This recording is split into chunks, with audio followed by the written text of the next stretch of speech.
SK Vibemaker. SK Vibemaker. My interviews are hotter. And you know we bring through the best special guests. We are not changing tradition anytime soon. We got Roots Reggae in the building today, man. Kabaka Pyramid. What's going on? There, man. There in London are cool out. Yeah, man. How's it feel to be back in the UK? Yeah, it's a good vibe. A good vibe. Always good for forward and link up with friends and fraternity. You know what I mean? Yeah, it's a good energy. City Splash was crazy. You know, great performance. Well received. So we're there just go and put in the work. That's what it is.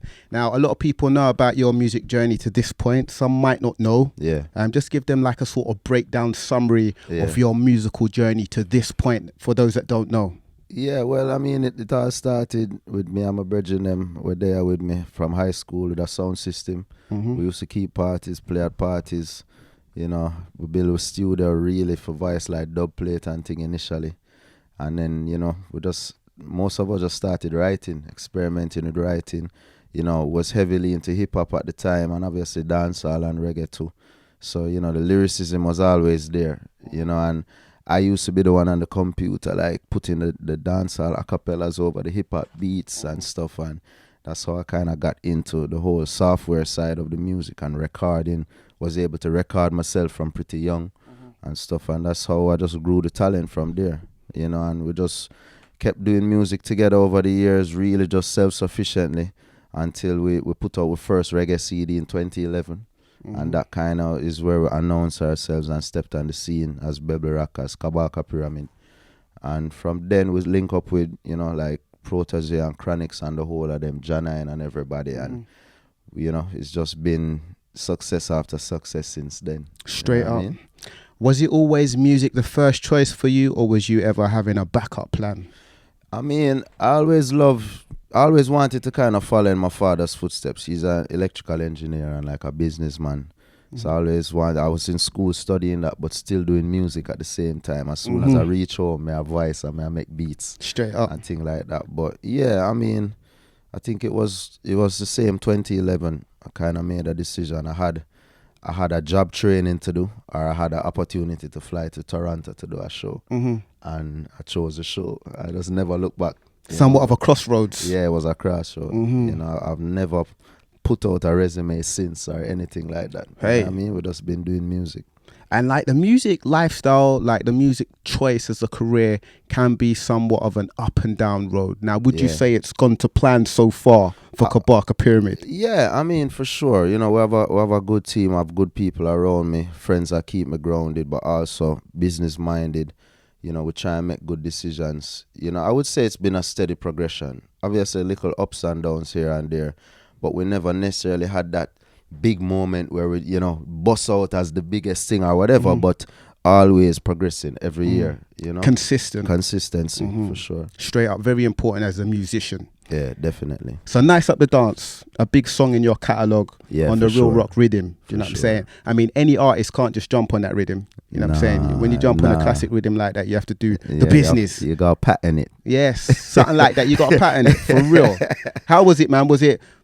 I don't feel like it was a challenge for you, but was it something where you really felt like, I'm jumping on this classic riddim, I have to come with something serious? So the whole thing was VP was doing the dancehall classics, you know, it's like an anniversary kind of thing. And, you know, Jeremy Harding sent me a bunch of songs for me to choose from. So when I saw that one, it's actually a song that sometimes I would freestyle in my set. When I do my song reggae music, I would just go into that and just do a little freestyle of it. So I was familiar with delivering, you know what I mean? At least the chorus part. So I felt like, you know, it was within, a lot of the songs on the list were like singer songs, like Lovers Rock and them kind of things. So I felt like this one is more a DJ like myself could have really deal with it the right way. And yeah, I feel like we executed pretty well. Proper. You know what I mean? Trust. Back in the UK, performing at a festival, City Splash. Yes, sir. You know what I'm saying? Hit that stage, done some big business. Obviously, the feedback's always good. Yeah. How does it feel being back in the UK, in London, performing? And how does it kind of feel different to maybe performing in other places in Europe and around the world for you? Well, it was good because normally we would do like festivals in London where it's not reggae based. So they maybe have a stage that does a little reggae and stuff, or like a reggae tent or something. I've performed with like Chase and Status, you know what I mean? But like this now being such a huge reggae show, like 20,000 people in Brixton, just for reggae alone. For sure. You know what I mean? Different. And yeah, that was special. So the familiarity with the music was there. The people that respond to the songs and when them know and love. Even new songs, we dropped the new single, Make Things Work, and it was well received. You could see that even some people knew it already, you know what I mean? And yeah, it was a great vibe. For me, it's a bit more special than some of the festivals in Europe because you can really, you know, it's an English-speaking crowd, you know, and them know your accent, you know, so you can really express your lyrics and talk like how you naturally talk. You don't have to try and like water it down for the crowd or anything. But the energy is real, man. It feel authentic, you know, because the people them really know. It's not like them just putting up them hands in the air just because you tell them to. It's like real energy and them, you know what I mean? Really appreciate what you do. So you would say London and the UK is a top priority sort of territory for you. No, I don't want you to just say that because you're here. Definitely, but definitely. It's an important territory for you. I mean, it's like the gateway to Europe too. And it's really the gateway to the world for us as Jamaican artists and reggae artists. Because the US market don't really embrace us on that level. Like it's easier to get, and it's not that it's easy, but it's easier to get a top 40 song in UK as a reggae artist. We've had countless amounts of that than trying to do that in the US. And then once you do that in the UK now, then US is aware of you. Europe is aware of you. Canada, you know, Australia is like, UK is really that gateway for reggae music, I would say. What's your take on the current state of reggae music? On one hand, a lot of people would say there's some great artists. Yeah. On another hand, people might say there's not enough of those artists breaking through. What's your take on it? Yeah, I mean, you know, there's the reggae side, there's the dancehall side, you know, and there's the fact that it's really one culture being represented. Or musically, it's one genre. When you think about the Grammys in the US, is the reggae Grammy. Whether it's dancehall or reggae, it's still under one. They put it all under one. Yeah. Now, some people saying that it should be separated. I do agree that it should because I don't feel like, you know, no disrespect to anybody, but I don't feel like when Shenseea puts out an album, it's representing me as a reggae artist. You know what I mean? No, you know, she had great music or whatever, but it feels like a different genre. You know what I mean? And but what they're saying is like the numbers are not enough when you compare to like hip hop, R&B, rock, you know, pop, alternative. Like the number of streams, the number of downloads and sales.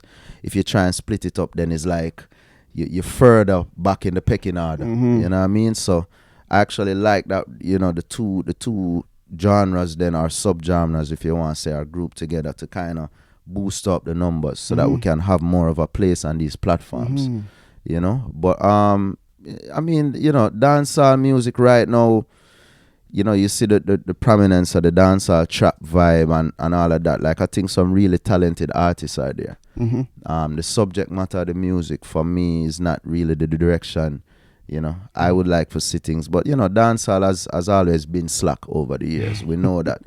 But I feel like the man them pushing the limits now with certain things where them a say and them a try to do the most outlandish things and everybody just a try go viral and think more than just making good music. That's not just reggae music, that's music in general, man. It's straight that's up, not just straight dancehall. up, straight up. Yeah, and I feel like just like with hip hop, you have artists who's still doing substance music, but that not getting to the forefront. And the artists them who pushing to get viral, that's what's getting on. The more catchy stuff, the more sensational stuff and them kind of thing is pushed to the front. I feel like it's the same thing happening with dancehall. So it might seem like there's not enough of us doing, like, you know, substance music, but we're really there. But how much of the DJs are playing it? How excited are people about music that's not, you know, telling a woman them for skin out or telling you for pop Molly or telling you for bleach, you know what I mean? Is there excitement around that? And, you know, that come down to the fan base too. You know, I find that the reggae fan base is kind of more relaxed people, easygoing people. Them not so active on social media. You know, them more listen to the music for like the healing aspects of it. It's not about the hype. Yeah. So it's like just the fact say you're doing reggae music is like it's an uphill battle to compete in the social media space. you know. Whereas if you're doing the slack music or whatever, it's like a downstream you go with it. So, you know, I feel like there's a balance to be made. I do feel like the 90s dancehall sound is something that shouldn't be neglected, because I feel like that has inspired reggaeton, it has inspired Afrobeats, and I think that we are constantly evolving our sound, while a lot of these other genres are staying consistent, and that's how they're expanding and reaching where they're reaching, because there's a consistency of the sound. So that, I think that's something that producers have to be mindful of and think. But, you know, we're just here to play our part and just do music that can span the test of time still.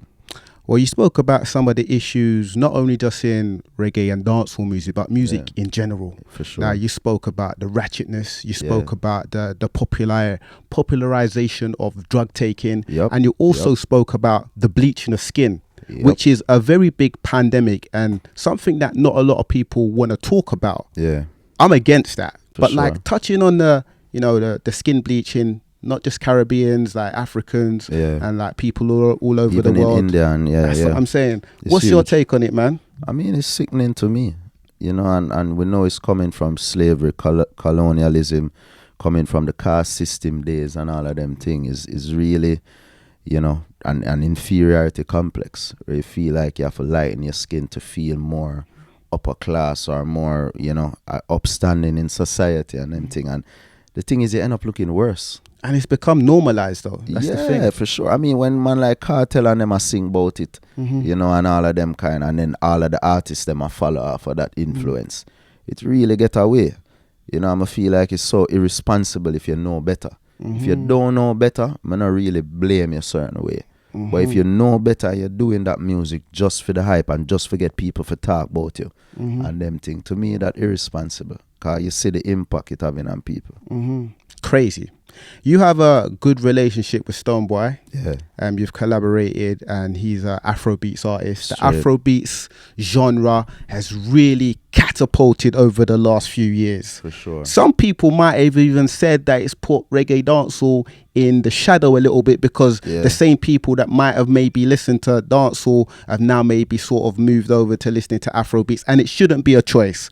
But what's your take in the rise in Afrobeats and maybe the overshadowing of reggae dancehall music? I mean, to me, it makes perfect sense, because when you listen to Afrobeats, you're getting melodies, you're getting love songs, you're getting easygoing vibes. It's not like violence and shooting and killing and all of them kind of things. Abrasiveness. Yeah, it's not abrasiveness. It's not very lyrically oriented either. It's just melodies, repetitiveness is easy to listen to. You know, so if you're not from, you know, Ghana, or if you're not from Nigeria or wherever, you're not from Jamaica and you don't understand the language, it's easier to just vibe to some Afrobeats, because it's just straight melody. You know, and it's the songs, to me, like the top songs, they're so catchy. It's like they're so catchy. Our music is more lyrics based, so it's more what you're saying is catchy. Obviously, some artists have melody. You know more what I mean? conscious as well. Yeah, more conscious for sure. In terms of, you know, our side of it, but like the dancehall side of it now is still lyrics, but what was being said. You know what I mean? But obviously, you have man like Popcorn who have nice melodies and thing, and that's a lot of the Afrobeats man them even borrow from Popcorn melody them, and even Drake them and them man they who doing that crossover stuff too. So, you know, there's similarities, there's differences, but to me it's one music, and I think we can take from the simplicity of Afrobeats music, and we can take that and use that to our advantage too, because, you know, at the end of the day, we want the music to travel. We don't want it just to be for the diaspora. We want, you know, anybody who love music can listen it. I just feel like dancehall music is more made for the sound system culture, because like the drums them heavier, the snare them heavier, the bass heavier. Afrobeats is more like, you're cooling, you're lounging, you know what I mean? Like some smaller speakers, and you have a nice little event and you're talking to people. Like that's the kind of vibe I get from it, you know what I mean? And it's more suited to like social media. I mean, like, you know, Spotify, you're listening at your headphones. Yeah, it's cool. You know, but reggae, heavy bass line, heavy drums, sound system, dance, festivals, you know? Do you feel like maybe some of the reggae artists, reggae dancehall reggae artists have maybe missed a trick in not sometimes simplifying their music a bit? Yeah. And maybe just being super conscious, super deep, super like you know, traditional, super like niche sometimes. Yeah, for sure. And some of us do it consciously.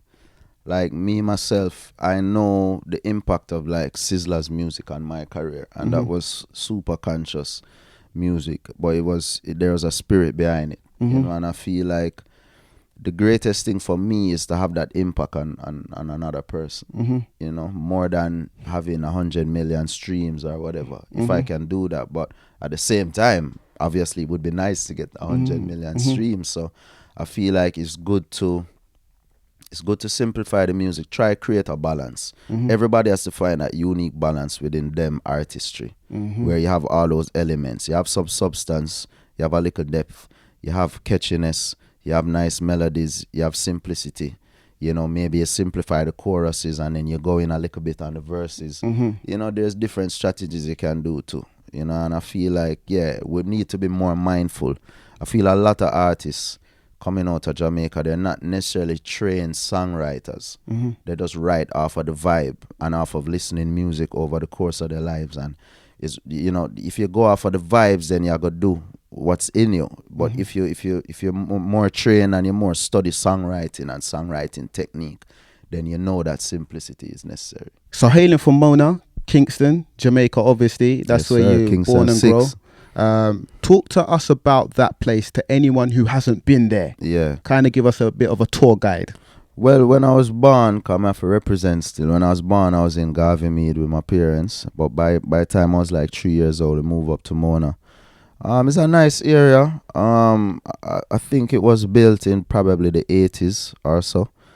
And, you know, we or maybe it's 70s, you know, but we grew up there. It's a nice community. You know, my parents, like, they come from country. My mother come from Trelawney. Father come from poverty. Portland, but in poverty, you know what I mean? And kind of work themselves up as my mother's a teacher and father's an engineer and a businessman, and could afford to move uptown and, you know what I mean, buy a decent house and sending kids to decent school and them things there. So we had that privilege growing up that we never took for granted, you know what I mean? And yeah, Mona is a nice place. You know, you have the University of the West Indies right behind the road where we live. And, you know, Papine is right here. And then, you know, you have Mona Common, you have Augustown and Hermitage and all of that surrounded areas in a Kingston 6. And then you go up the hill and then you have like Skyline where Dub Club and them thing they keep and you know, Skyline levels. So it's a nice community, a nice area, you know, a good place for pass through when you're there, Jamaica, for sure. I don't think it's too far from Jonestown, and that's where my dad's from. Yeah. Not too far. Not too far. So, I mean, after that, a few years later, you went to university in Florida, right? Yeah, definitely. I mean, talk to us about, you know, making that transition to moving over to Florida. Yeah. And how that affected you as a person and as an artist. It was interesting because I spent some time down in South Florida before that. I went back to Jamaica when my mother migrated. Because they separated pretty when I was like 8, 9 years old. And then my mother migrated in 2000. I came up where she was living in South Florida for like 9 months. Went back to Jamaica. And then, you know, me and her wasn't really on the best of terms. But they still wanted me to go and do college. You know, because we finished high school in Jamaica and thing. So then mommy was like, apply for one school in Orlando. So it was like my first time going and really spending any time in Orlando. And I was kind of isolated there because, you know, the school I went to, there were not a lot of Jamaicans there. Matter of fact, I felt like I was the only yard man. And it was like more people from Bahamas and Virgin Islands and Trinidad and and just the other Caribbean islands was there. So it ended up expanding my awareness of certain things. Like, I realized that most people on other islands visit other islands, but we in Jamaica, we tend to just go Yep. US and England and, Canada and Ray. So that was interesting, and that kind of expand my horizons a little bit. And, my VI friend them put me on to Midnight, and I start listening to Van Benjamin and them music. I met Pressure Bus Pipe at my bridging yard where they turn into a studio. I watch Pressure Bus Pipe shut off 10 dub plate in like 10 minutes. I say, yo, that man a real artist, and them thing that it inspire me still, and yeah, I was just going school, I got a 2-year degree, but in same electronics and computer and them stuff that like my father. And yeah, they used to just go school, do my schoolwork, go home, music, and that was it for like 3 years. Then I went back to Jamaica, link up back with the team, and a new studio was built at Skibba Avenue, and the rest is history. Now you've collaborated with Chronixx, Yeah. and a lot of people love one of the collaborations in particular. I feel like we need some more collaborations between Kabaka Pyramid and Chronixx, man. Do you feel like there's any more in the stash? I mean, a project, an EP would be nice. Yeah, we've probably about 7 or 8 songs together now. Definitely would love to do more work with him. Is such a super talented youth. And I mean, always a good vibe when we connect. The most recent thing was Same Prayer. And I feel like that's the one that a lot of people are loving. Yeah, people love that song. A nice vibe. My first real hit song in Jamaica was Me Alright with Chronixx and the Rising Sun Rhythm. So that kind of helped to put me on the map too, And yeah, but so many songs. Blessed is a Man is one of my personal favorites. That was on the Contraband album. Lyrical Anomaly, that was on the Accurate mixtape, Walchi Fire. To me, it's Chronixx's baddest verse him ever drop to this day.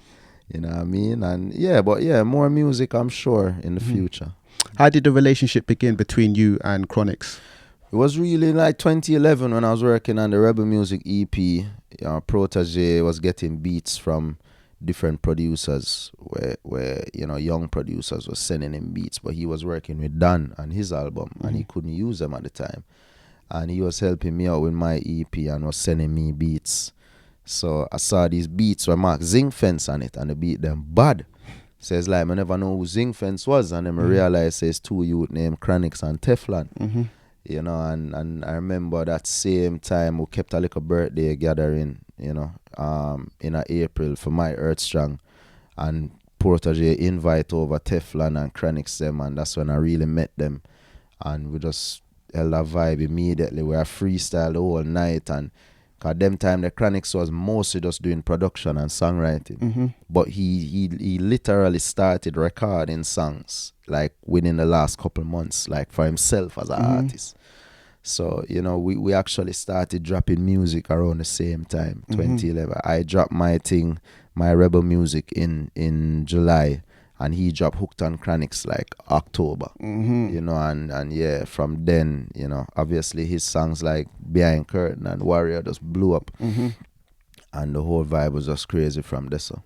You also have a great relationship with Damien Marley, who executively produced the Contraband album. Yes, sir. You know what I'm saying? Talk to us about the beginnings of your relationship with Damien Marley, because that is a great juggernaut to have in your corner.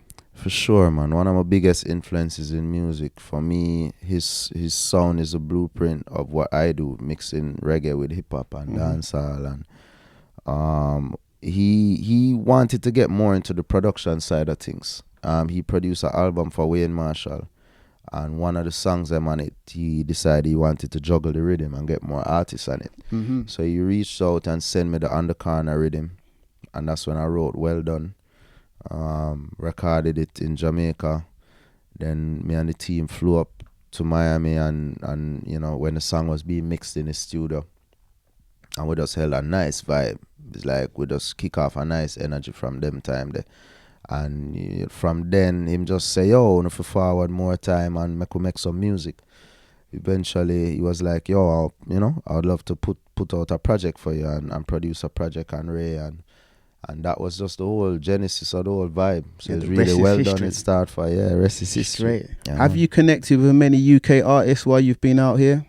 Yeah, I mean, quite a bit over the years, particularly Akala is a close Akala, friend of yeah. mine. We did a song called Giants. Way before. back. Yeah, yeah. We shot the video during Notting Hill Carnival, so that was cool. And yeah, you know, a few I've just met and have the acquaintance a meeting. But definitely looking for collab with more UK artists in the future. You know, Dave is one that I listen his music a lot. I really appreciate what he's doing. And you know, enough of the ones them from in a Top Boy too. You know? Kano. Yeah, Kano, and yeah, you know what I mean? Really love what them man there do. And that show itself is very inspiring. You know what I mean? Like, yeah, definitely. Are you aware much of the UK drill scene? I'm aware of it, but not deep into it to know like who's the hottest thing or who is Ray. But you know, when I'm here, you know, you hear like for me it's like when I do interviews, like them will play beats by certain and they must say, oh, is that artist upon this beat and Ray. So I kind of get into it. But for me, when I'm in album mode, I don't tend to listen a lot of music. I tend to just zone in on my process, so I don't subliminally put in too many influences, Of course, from from other people. So, but once the album done, I plan for go in and the drill thing. But I know the drill thing kind of have a similar vibe to like dancehall, where the content sometime, you know, raw, ratchet. Yeah. So, I mean, Violent. you know, if I was a little younger, I'd probably be into it more. There's no age limit on it, man. Yeah, I mean, no, for sure. But you don't know it. Sometimes the gun lyrics and the flossing lyrics is like, how much of that you're going to listen when you're like 37, Do you know what? There's a few dynamics in it though. A lot of it is that. Yeah. But then there's a few artists that are coming through doing like the ladies thing. Okay, and they're using okay. samples as well. So Nice. it's evolving. It's in its early stages. So Straight. you know what I mean? No, for sure. It sounds great. That's one thing I know. I love the sound. I love the dark beats them, and I love them vibe there. You know, and the lyrics chopping and all of that for sure. So I'm sure that the genre have a bright future, man. Definitely.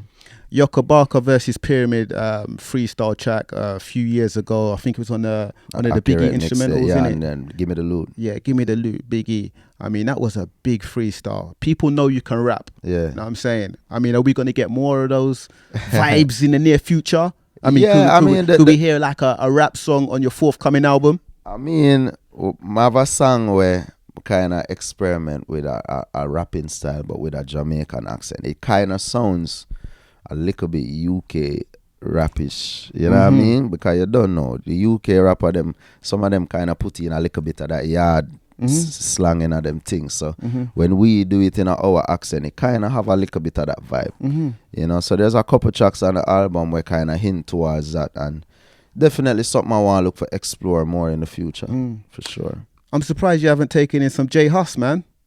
Yeah, oh no, J Hus bad still. Yeah, a little bit, yeah. I thought you would like those vibes. Yeah, for sure. And he has a good model that he does with releasing his stuff, you know, definitely.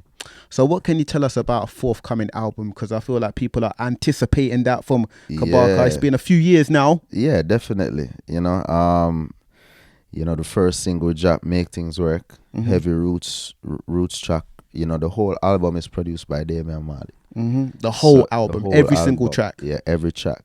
You know, and a lot of them we wrote together and thing, and it has his imprint all over the album, but at the same time it's me, and it's me growing as an artist too.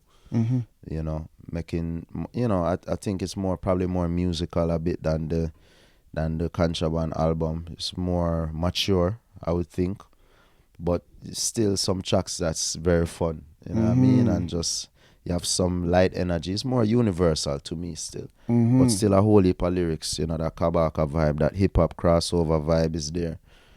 But yeah, there's some unique tracks, man. So some unique tracks, and we sample a couple things well, and you know, yeah, it's crazy. Really excited about this project for sure. And then the next single we drop, it's gonna be crazy. Me and Damien, you know. So yeah, that rough. Straight. Make Things Work. I mean, it's a big single off the forthcoming album. Yeah. Hand to Mouth Can't Work is one Yes, of the sir. big lines off there. There's a lot of pain and struggle in the song Definitely. here, a lot of consciousness. Yeah, it's really a song just to inspire ones who, you may be working for somebody, but maybe you don't get the appreciation you deserve, or whatever you do. You don't have to be working for anybody, but just working, and you know that you're not begging anything. You're not looking for a handout. You want to be able to set your thing so you can set your thing for your family in the future. You're thinking long term. There's a line in it where I say, you're investing in stocks and bonds and them kind of thing. You know what I mean? And really I try set your thing. So yeah, and the people really love it. Even when we drop it at City Splash, like the reception was great. Speaking of that line, investing in stocks and bonds or make things work, have you started messing with the cryptocurrency yet? Yes, sir. Yeah, you're very well involved in that. Yeah, pretty well. How's that working for you, man? No, it's going good. I've made some money off of crypto, definitely. Certain things you invest in, obviously you have some losses here and there, but overall it's been profitable for me. You got some tips for the people?